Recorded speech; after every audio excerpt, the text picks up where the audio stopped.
سلام. اليوم غادي نشارك معكم طريقه تحضير سمك سيبيا اولا الحبار، كل واحد شنو كيسميه، مع الطريقه ديال التنظيف ديالو ومع السر ديال القرمشه بحال اللي كناكلو في المطاعم تماما. وغادي تدخل الوصفه عندكم غادي تحتاجوها. غادي نحتاجو السيبيا اللي قطعتها من قبل على هذا الشكل هذا بالطول.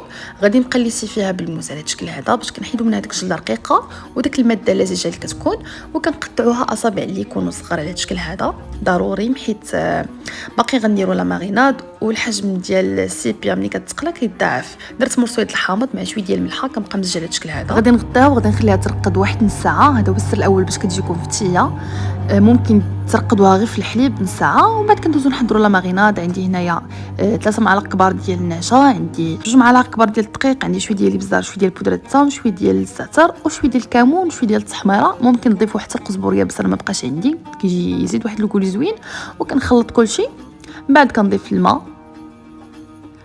الخليط ما خصوش يكون ثقيل وما خصوش يكون خفيف، يكون